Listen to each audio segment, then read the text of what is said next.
Okay, members, good afternoon and welcome to this, again, another remote meeting of the Angus Licensing Board. I hope you all had a very restful and peaceful Christmas and New Year. You would do, because there was obviously restrictions in place. A very different one again, but I hope you're all refreshed and ready for what this year will throw at us. Mrs. Anderson, are there any apologies for absence, please? There's no apologies, convener, all members present. Okay, thank you very much. Are there any declarations of interest? No. Okay, thank you very much, members. Agenda item number 3, we've got submitted for approval correct records the minutes of meeting of this board on the 29th of October and the 26th of November. There has been a very slight mistake in the meeting minutes of the 29th of October, and it's at 7A, the Lochside Bar in Arbroath, condition number 2, if you have that in front of you, is the maximum number of patrons using the external drinking area at any given time be 12. That was not agreed at that meeting, and that is therefore going to be deleted. So with that amendment to these 2 minutes, do we agree the minutes as a correct record? Agreed. Okay, thank you very much. Agenda item number 4, major variations. And the first one is the Arbroath Bowling Club, Dishland Town Street in Arbroath. Is there anyone from the Arbroath Bowling Club here? Yes, I'm on the phone. Paul Gertzok. Hello, Paul. Good afternoon. Good afternoon. Good afternoon. Well, you may speak to your application now, if you wish, and then there may be questions from members. The application is basically to allow the bowling club to include standard ratio to permit bar meals, gaming on the as well within the premises, live television, and also to permit outdoor drinking as well. Also off sales as well. Okay. Okay, thank you very much. Members, any questions? No questions? Comments? Okay, then we have the application in front of us with the description of the variations, and noting obviously the 3 conditions that ECP would like to be applied to the licence. I'm going to move that we grant this. Is that agreed? Agreed. Okay, Paul, your variation has been agreed by the board. Thank you very much. Thank you very much. You're welcome. Okay, bye now. Thank you, bye. Members, the next one is the Loughlin's Bar, 14 to 16 Loughlin Street in Arbroath. And it's a very brief application, actually. Is there anybody here from the Loughlin's Bar? Yeah, I am Stuart Baxter. Hello, Stuart. This is the first time I've used this, so I'm not sure whether or not you're seeing me, hearing me, or anything. You can see and hear you loud and clear. You may speak to your application. That's fine. Like the last applicant, if you wish, or Well, the application is a straightforward variation to the operating plan for the pub, and it's basically to allow me to serve bar meals, which would be a sort of limited offering. There's no facilities on site for preparing food, so the food would be prepared off site, bought in, stored in the pub, and heated up, probably using a microwave oven, and limited service with limited time scales. But the operating plan that I have at the moment doesn't allow me to do it, so I think it would be a good extension for the pub to have bar meals included. Yes. Okay, that's fine. Thank you very much. Members, any comments? Questions? Sorry, Councillor Dunno. Thanks. Just wanted to ask Mr. Baxter, is it just a likelihood that maybe like bringing in pies and things, you know, when heating them up and handing them out, is that kind of food that you're thinking about? Yeah. I've spoken to one of the local butchers, Steve Bennett, and he would be preparing sort of things like pots of stovies or pies and microwave chips and things like that. Yeah. Sounds good. Might come round. Thanks. Okay, anyone else? Any comments? Okay, then I'm going to move that we grant this application. Sorry, I was thinking I thought we were just doing comments for Mr. Baxter there. I've got a question probably to Daniel, if that's okay, Councillor Following. Yes. Yes, it was only after what Brenda Councillor Dunrow had mentioned earlier on about just pies and so on and so forth. This has led to quite a lot of controversy of what constitutes a meal and how pubs can stay open. So are we covering ourselves here, Daniel? I've no objections to him getting it, but you're well aware of all the toing and froing we've been having of what constitutes a proper meal to be able to allow your bar to remain open. Yes, I presume you're referring to the level 2 of the COVID, when we're ever in it again. I would be on top of that situation. If that should arise, I wouldn't say it's a matter for this board, but certainly it's something I know about to keep on top of. Oh, okay. Thanks very much. That's all I was wanting to make sure. Thank you. Okay, thank you, Councillor Boyd. Okay, anybody else for a comment? No, I'm going to move we grant then. Is that agreed? Agreed. Okay, Mr. Baxter, that variation. Yes, lovely. Very much appreciated. Thank you. Sorry, convener, just before we move on, we're experiencing a wee bit of interference today. Could everyone maybe mute their mics when they're not speaking? I think it's just the IT hosts getting a bit of interference. Yeah, it was a bit of an echo when Daniel and Brian were speaking, but that's better now. Okay, the next item is the Roods Bar in Kirriemuir, and I notice Mr. and Mrs. Glendinning are on the phone. So like the other applicants, Mr. and Mrs. Glendinning, you may speak to your application and there may be questions from members after. Thank you.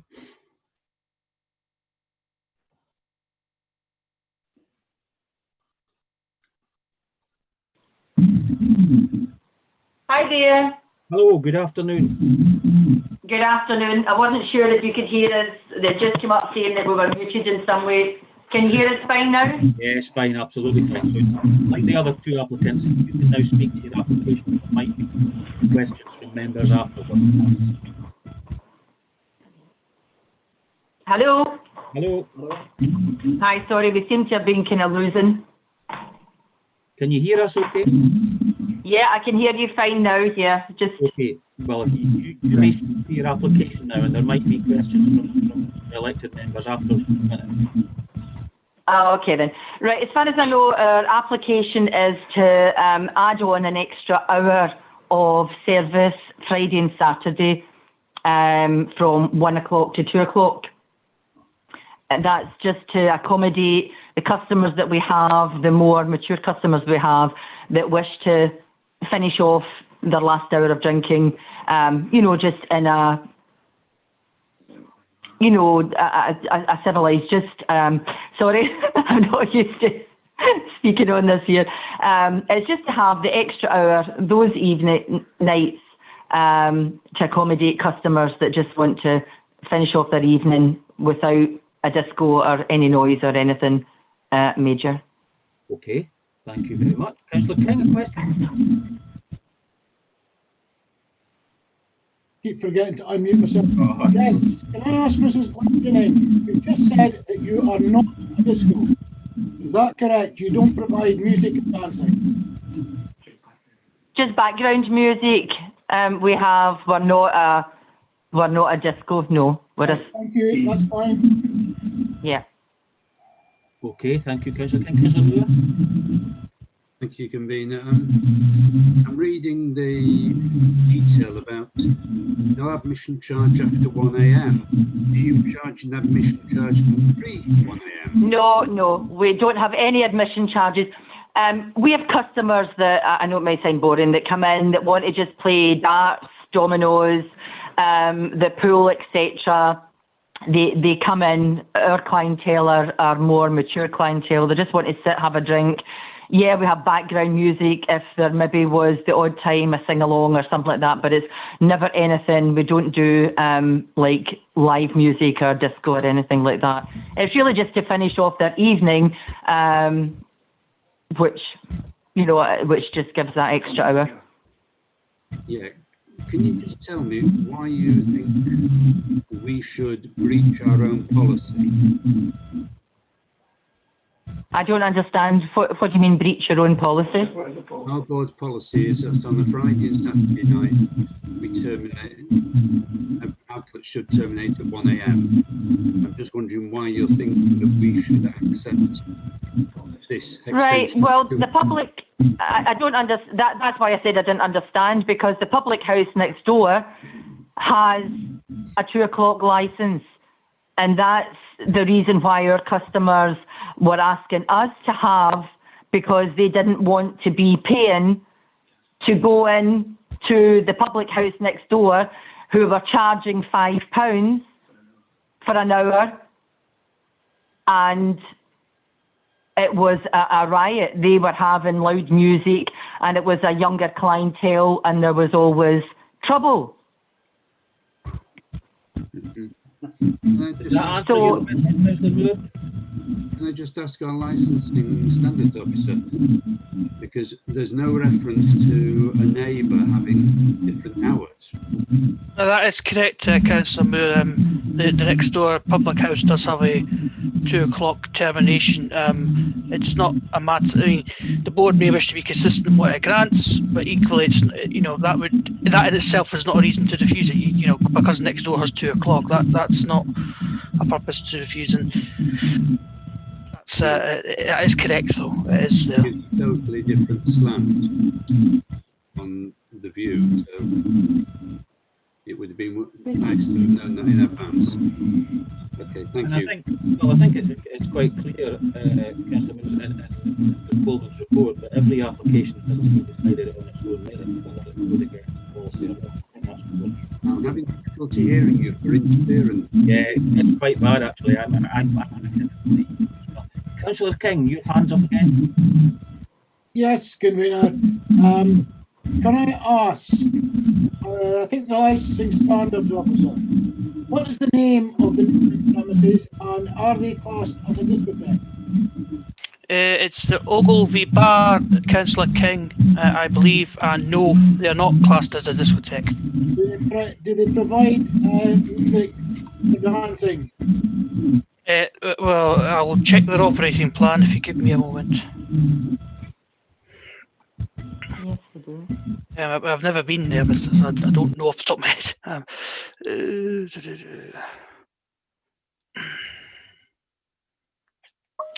Sorry, convener, just interrupting. I've asked the IT host to mute the Jim and Sylvia Glendinning just now, because I think that's where the interference is coming from. So just to make the board mindful, if they're asking the applicants any questions, we'll have to give them time to be unmuted. Okay, thank you. Councillor King, yes, I'm looking at the operating plan for the adjacent premises. They are licensed for dancing, and other activities include quiz nights, karaoke nights, charity events, prize bingo, talent competitions, pool league and darts competition. Dancing, Daniel. That's all. Yeah, they're licensed for it. Yes.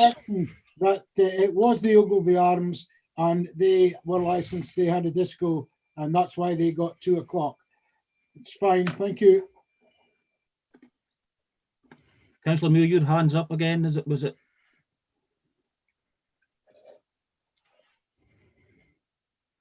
Oh, it's down. Okay, thank you. Any other questions from members?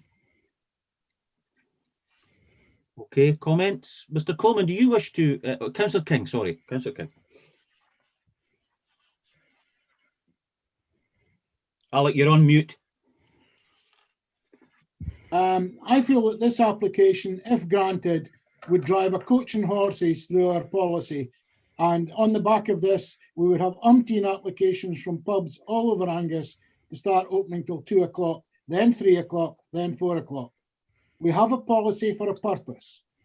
The purpose is to make sure that all places which are merely serving drink and are not providing discotheque and dancing shut at 1 o'clock. The same reason we have the 2 o'clock closing on discotheques and other places that provide music, so that it doesn't go on all night.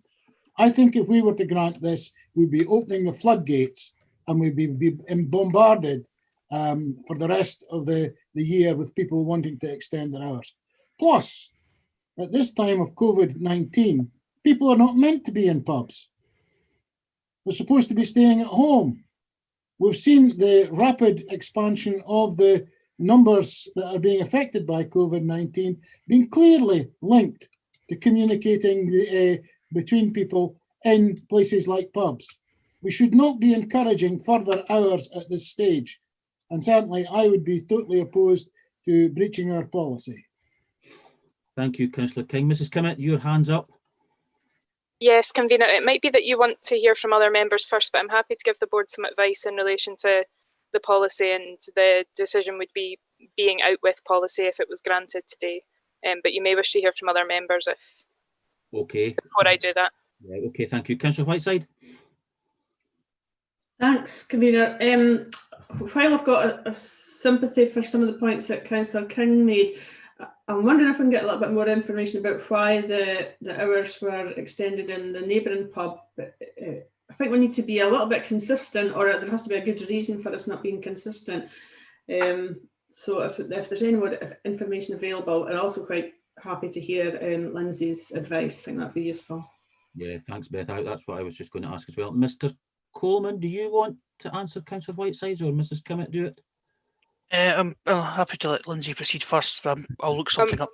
I'm happy to give some advice, and that might clarify the question. If there are any more questions, then we can hear those as well. But the application itself is out with the policy, as has already been pointed out. The policy is in place because the board is required to have one in order to uphold the licensing objectives. That said, you do have to consider each application on its own merit, despite the terms of the policy. And with that in mind, you have to look at the grounds of refusal and consider whether any of those apply, as you would with any application. So in this instance, one of the grounds of refusal relates to inconsistency with the licensing objectives. And I'm pointing that one out because the whole point in your policy is to uphold those objectives. So if you grant this today, you go out with your own policy, and therefore there is a question in relation to whether those objectives are being upheld. You do need to look at the application as a whole, so you'll note that they've proposed some additional conditions in relation to entry and sound, so those might provide you with some comfort. You need to consider whether those conditions go far enough in respect of upholding the licensing objectives. You'll also note that there haven't been any recent complaints in relation to noise, and Police Scotland haven't lodged any objections again, so you can take some comfort from that. So in relation to the whole application, there are some things that give you some comfort, but I guess the question for the board is, if this application is granted, does that mean that the licensing objectives aren't being upheld? And if you do think that's the case, then you shouldn't grant the application if you think there's a danger of the licensing objectives not being upheld. Okay, thank you, Lindsay. Councillor Moore? Yes, could we hear from our licensing standards officer first, please? Yes, of course. Mr. Coleman? Yes, give me a, yes, I'm off mute. I'm just currently looking at it. It's this premises as well, the Roods, is also has dancing on its operating plan. The thing is, dancing doesn't necessarily mean you're a discotheque. That's the thing. So in terms of the Ogilvy bar, just because they are licensed for dancing per se, I couldn't tell if they're actually a discotheque or a dance hall. It may just be you have a band and a private function, and then that would lead to dancing, which would have to be on the operating plan, which I'm trying to find out is the minute for when that previous one was agreed, to try and give the board some guidance on its consistency of decision.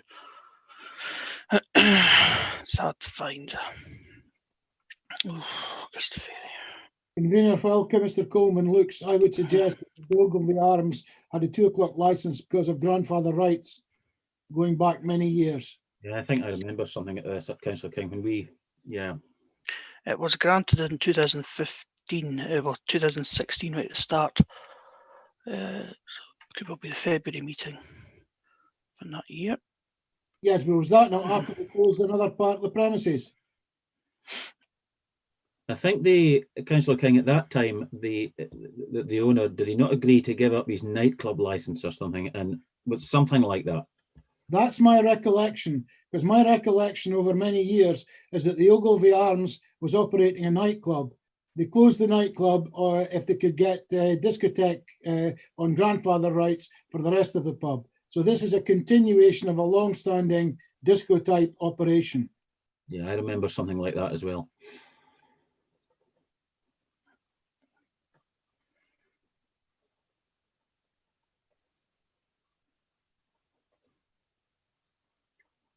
Here we go. Right, it used to be called Boo.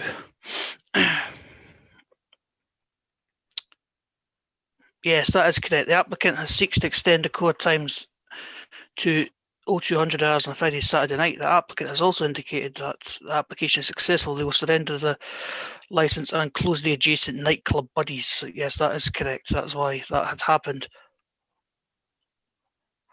So that was why the next door premises was granted its additional hour licence.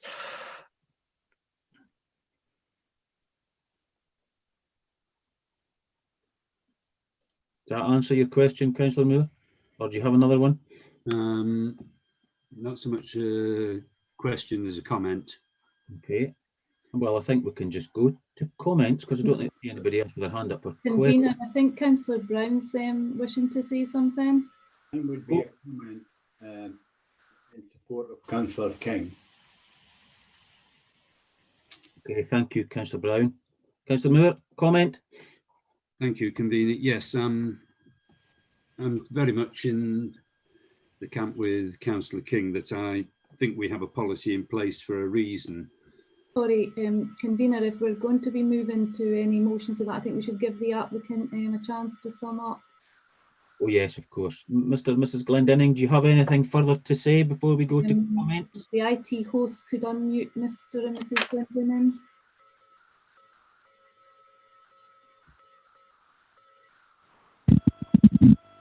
Hello. Hello, that's you unmuted. Yeah. Just before thank you very much. Thank you.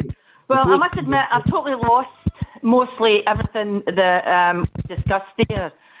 So I'm lost as to why there is a problem. Now, somebody mentioned about the Ogilvy bar because it's not a hotel anymore or whatever. It was well separated from anything. It's had several owners since it was the Ogilvy Hotel.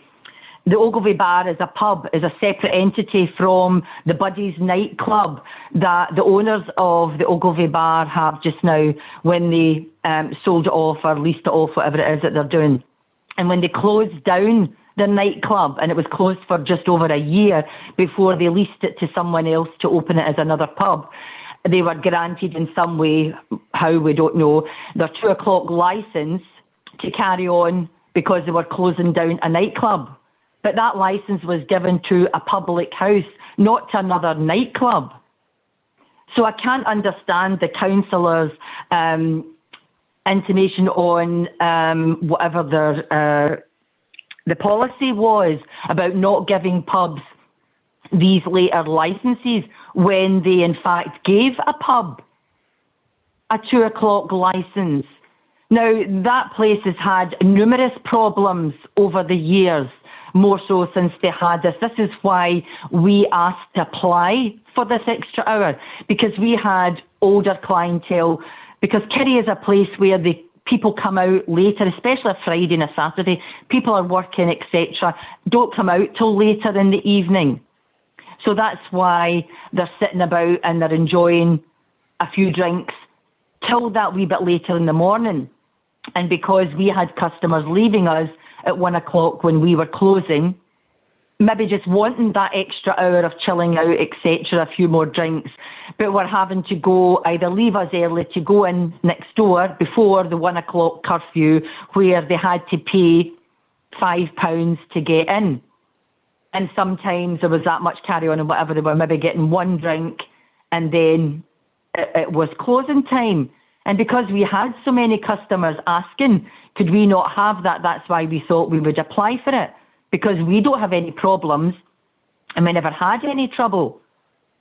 And they were fed up going out and maybe having to come out of the place early because a fight had started or there was some sort of problem in and outside the premises.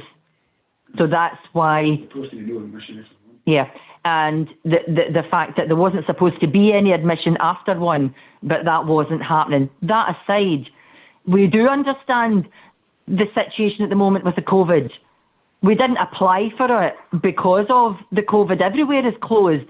It was taken on the merit that once everything was back up and running as normal and the pubs were opened again, that we would have this in place.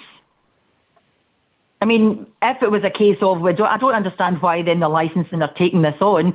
If because the pubs are closed because of COVID, then it should be something either we have our money returned and we reapply at a time when the pubs are back up and running normally, or it's kept on hold until that happens and then we have another meeting whereupon this is discussed.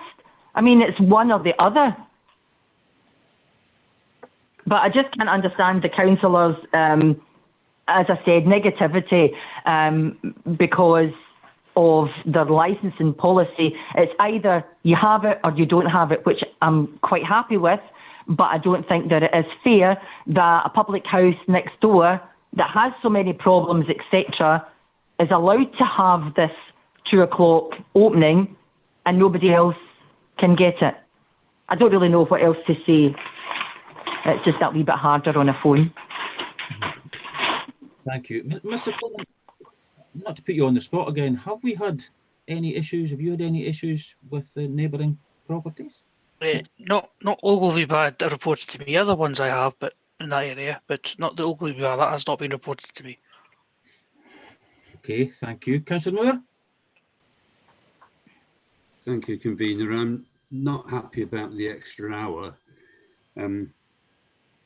I wouldn't be happy with granting it. However, if members were to consider granting it, I'm looking at the conditions and I would move that it becomes no admission after 1 AM so that it is for those patrons who are there chilling out, not for people to come in after 1 AM.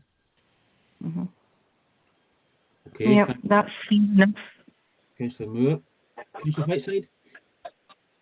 Thanks, convener. It was just another question for Daniel. I do have a lot of sympathy for Mrs. Glendinnings's point about fairness, although we also have to be seen to be upholding the policy as well. And if we grant it for this pub, will every pub in Kerry then apply for this? But I was just going to ask Daniel, the licence that the Ogilvy have, is that in perpetuity, or do they have to reapply for that every so often? What's the situation with that is a permanent matter. It's not something that they have to reapply for. It's part of the premises licence. And Daniel, was it something that we granted in 2016? Yes. It is. Okay, thank you. Councillor King? Yes, convener. As I said before, if we grant this, we'll have every other pub in Angus almost applying for the extra hours. The policy is there for a purpose. Mrs. Glendinning is offering to keep people out, not let anybody in after 1 o'clock. Councillor Moore wants that as a condition. Those of us who've been around for a while can remember when there was an 11 o'clock curfew. 10 o'clock. We weren't allowed to move from premises after 11 o'clock. We were advised with the change in the Act that that was no longer legal. We could no longer do that. So under those circumstances, that's why we now have 1 o'clock as the terminal hour on Fridays and Saturdays, and people can enter the premises up until 1 o'clock. No matter whether we put it on as a condition or not, it will result in every other premises that are open till 1 o'clock on a Friday and Saturday seeking to move to 2 o'clock in the morning. We've got policing problems if we start doing that. The policy was introduced for a purpose.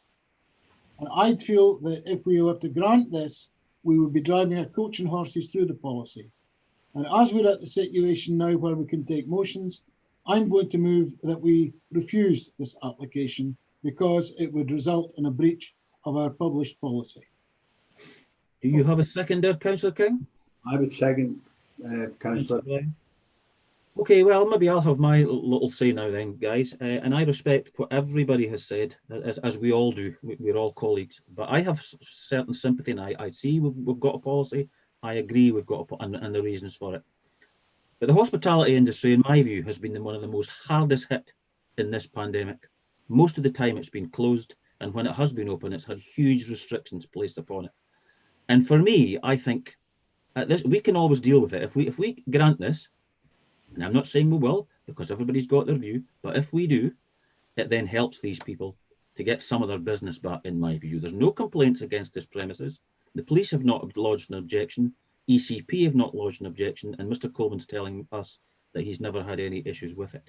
So on that basis, I'm going to move that we do grant it, but with Councillor Moore's condition for nobody goes in after 1 o'clock. Now, I may not have a seconder, and this will go to a vote if I do get a seconder, and we'll see what happens. But that is my view for the hospitality industry has been absolutely slaughtered in my view. Councillor Fairweather. Convener, I'll second that. I've seen firsthand the despair of our hospitality at this present time. They have been absolutely decimated, and to be perfectly honest, some of them aren't. I don't think will be able to even open again. I think at this time we've got to look to be sympathetic to help the businesses as they stand at the moment. So for that reason, I'll second your motion. Yeah, thank you, Councillor. And we can also, I mean, if there's ever any complaint then from the police or anything, there's a licence review requested, then we deal with it at that time. Anyone else? No other comments? Okay, Mrs. Anderson, please. Convener, I just want to check with your amendment that your condition was that no one would be admitted after the 1 o'clock. Would you also be meaning, if this was granted, to incorporate the other conditions, which was that the live and recorded music is provided, the decibel level not to exceed 85 decibel, and where fully occupied, there are more people seated and standing? Would you be prepared to have these additional conditions?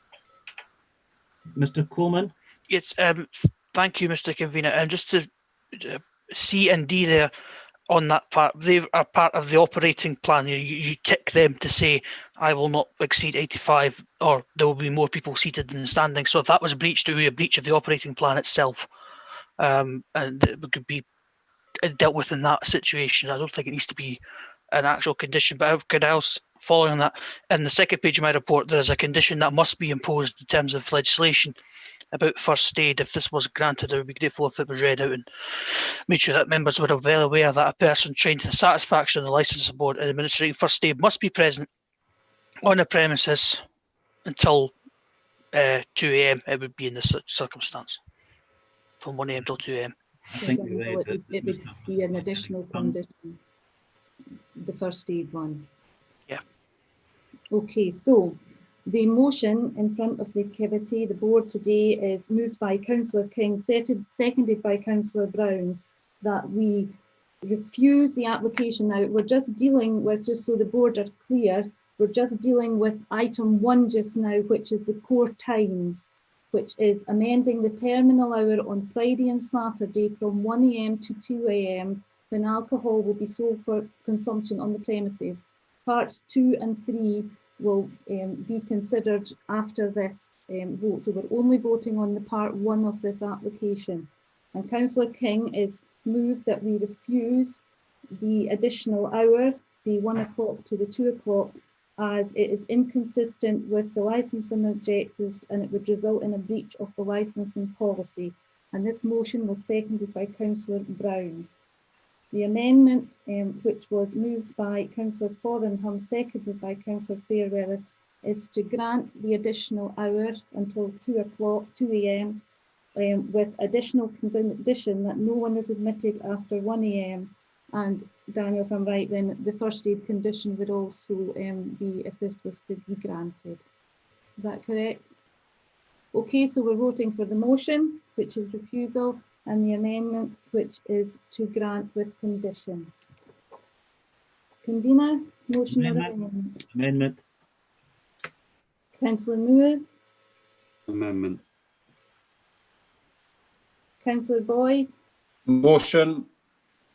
Councillor Brown, Motion. Councillor Durno, Motion. Councillor Fairweather, Amendment. Councillor King, Motion. Councillor Lumgear, Amendment. Councillor Nicholl, Amendment. and Councillor Whiteside. Motion. We've got 5 votes for the motion and 5 votes for the amendment. Therefore, we have an equality of votes, and therefore the convener has the casting vote. The amendment, Mrs. Anderson, please. Therefore, it's 5 for the motion, and with the casting vote, it's 6 for the amendment. Therefore, the application for, well, part 1 of this application will be granted with additional condition that no one is admitted after 1 AM and a first aid condition that someone will be on site until 2 AM with a condition that they have first aid certificate. Please record my dissent from that decision, Mrs. Anderson. Will do.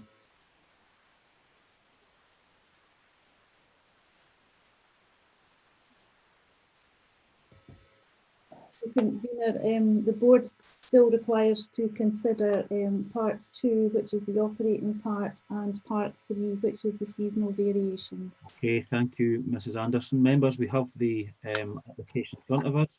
The operating plan removes receptions and club or other group meetings from the operating plan. Is that agreed?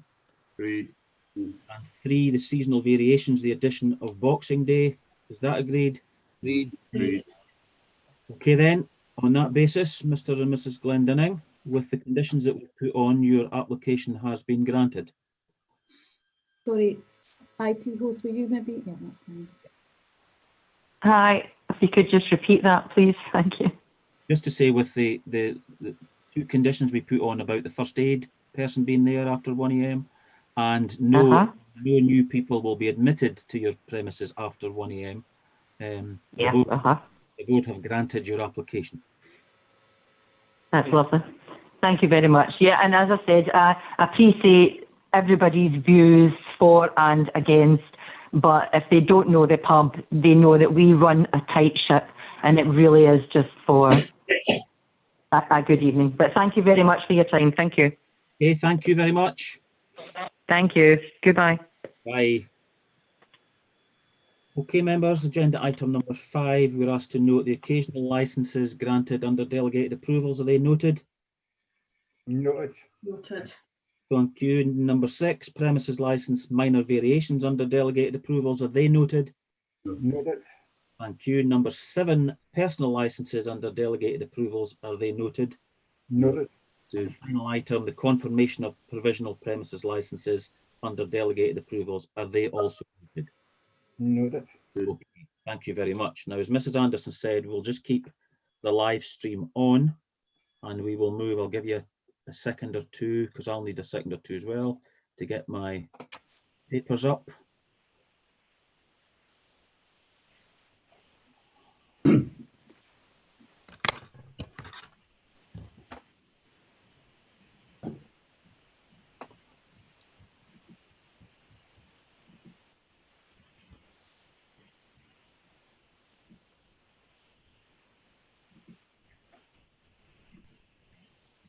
Okay, is everyone fine? Everybody had time? Yeah. Yeah. Okay, thank you. Okay, members, welcome to this, what will be probably the shortest meeting of the Civic Licensing Committee. Mrs. Anderson, are there any apologies for absence, please? No, there's no apologies. Convener, all members present. Thank you very much. Any declarations of interest? I don't think there would be. No. Okay, thank you very much. Members were asked to approve as a correct record the minute of meeting of this committee held on the 26th of November 2020. Is that agreed? Agreed. Thank you very much. And agenda item number 4, we are asked to note the licenses granted are renewed under delegated authority as detailed in the attached appendix. Do we agree to note? Agreed. Okay, thank you very much for your time and have a nice afternoon, and thank you all for your attendance. Thanks to the IT staff, the council officers that are here, Mrs. Anderson, Lindsay, Daniel, Kath Bowman, Sandra Philbin, and Sarah Forsyth. So thanks again for your help. It is all much appreciated. And good afternoon. We'll see you soon. Okay, thank you. Bye. Bye.